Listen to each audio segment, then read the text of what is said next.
Damai sejahtera bagi kita semua. Shalom. Hari ini Senin tanggal 7 April tahun 2025.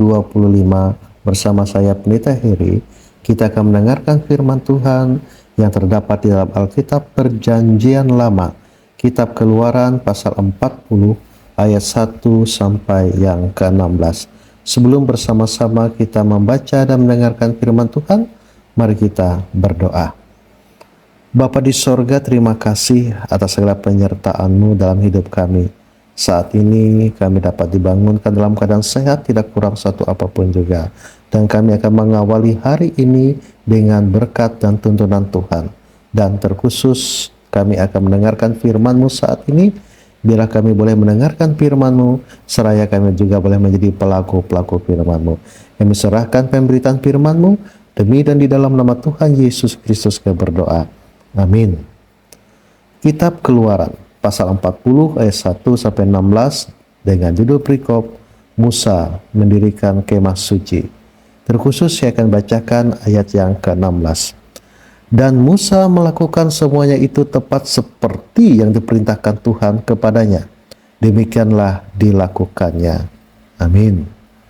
Saudaraku yang diberkati oleh Tuhan Yesus Kristus, di dalam kitab Keluaran, terkhusus pasal 40 ini merupakan bagian akhir dari kitab Keluaran, di mana dengan garis besar berisikan tentang pendirian dan pengudusan kemah suci, serta perabot-perabot di dalamnya, serta pentahbisan Harun sebagai imam besar dan pentahbisan anak-anak Harun sebagai imam-imam yang melayani dalam peribadatan bangsa Israel.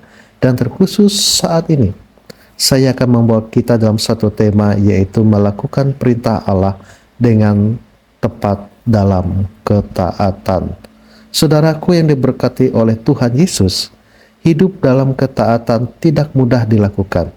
Sebaliknya, hidup dalam ketidaktaatan adalah mudah. Ketika kita mendapatkan perintah dari Tuhan untuk melakukan sesuatu, seringkali yang terjadi adalah banyaknya pertimbangan untuk mentaatinya. Terlebih jika perintah Tuhan sepertinya terlalu sulit dan rumit untuk dilakukan.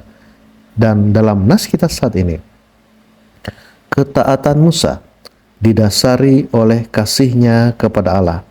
Musa sadar bahwa sebagai utusan Allah, sikap taat adalah satu-satunya jalan menuju sukacita hidup. Hidup Musa sudah dicurahkan dan diserahkan kepada Allah yang memilih, memanggil, dan memberinya kepercayaan. Musa menyadari dirinya sebagai milik Allah, dan Allah lah sumber hidupnya. Yang Maha Kuasa selalu melindungi dia. Perlindungan ini tidak hanya ditujukan bagi dirinya saja, melainkan juga bagi umat Israel secara keseluruhan.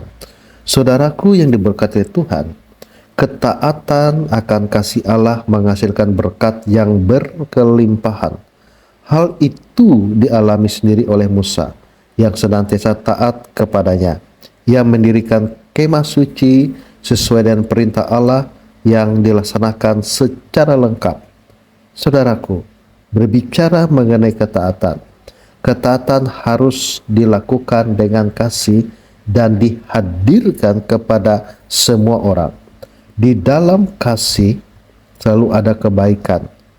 Kita diingatkan, sekecil dan sesederhana apapun kebaikan selalu berharga dan bernilai.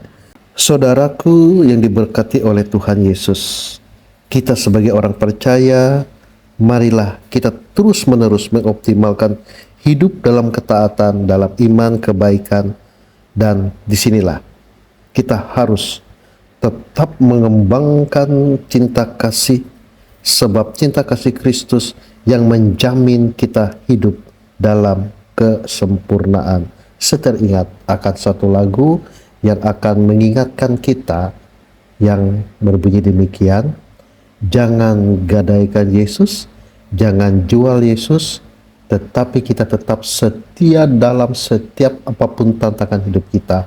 Artinya, kita diajarkan untuk selalu hidup taat Bahkan dalam ketaatan kita tersebut, kita harus melakukan perintahnya, yaitu mendirikan kemah suci, yaitu bagaimana kita menghadirkan Allah dalam kehidupan kita, karena kita adalah bait suci Allah, kita adalah orang-orang yang percaya kepada Allah, dan kita adalah surat-surat Kristus yang terbaca di tengah-tengah dunia ini.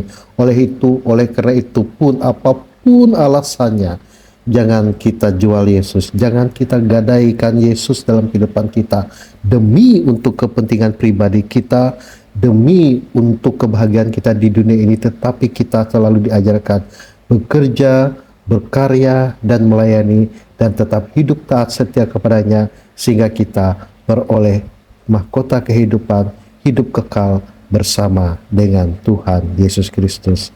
Amin untuk firman-Nya. Mari bersama-sama kita berdoa. Bapa yang ada di sorga, terima kasih atas segala kasih penyertaan-Mu dalam kehidupan kami. Terkhusus firman-Mu saat ini mengajarkan kami supaya kami tetap mendirikan kemah suci, yaitu bait Allah yang adalah pribadi kami, supaya kami hidup dalam peribadatan kami yang kuat, hidup setia taat kepada Tuhan, sampai pada waktunya kami beroleh hidup yang kekal bersama dengan Tuhan Yesus Kristus. Saat ini kami ingin menyerahkan kehidupan kami sepanjang hari ini. Kasih Tuhan menyertai kami, kasih Tuhan melindungi kami dalam rangka kami bekerja, berkarya, dan melayani. Terkhusus kami berdoa untuk jemaat-Mu yang berada di Jemaat GKI Berengkasih. Kami ingin menyerahkan kehidupan seluruh warga jemaat-Mu di Berengkasih. Biarlah Engkau berkati setiap pelayanan, program kerja yang dilakukan, terkhusus untuk setiap pekerja gereja, pendeta, penatua, diakon, dan siapapun yang terlibat langsung dalam pelayanan gereja di Jemaat GKI Berengkasih. Tuhan juga sertai hidup mereka, Tuhan juga berkati usaha pekerjaan mereka, dan apapun yang mereka lakukan, damai sejahtera Kristus boleh menyertai hidup dan kehidupan mereka. Terima kasih Bapa Sorgawi.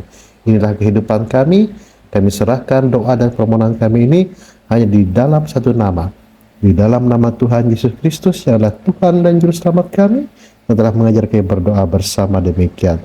Bapa kami yang di sorga, dikuduskanlah namamu, datanglah kerajaan-Mu, jadilah kehendak-Mu di bumi seperti di sorga. Berikanlah kami pada hari ini makanan kami yang secukupnya, dan ampunilah kami akan kesalahan kami, seperti kami juga mengampuni orang yang bersalah kepada kami.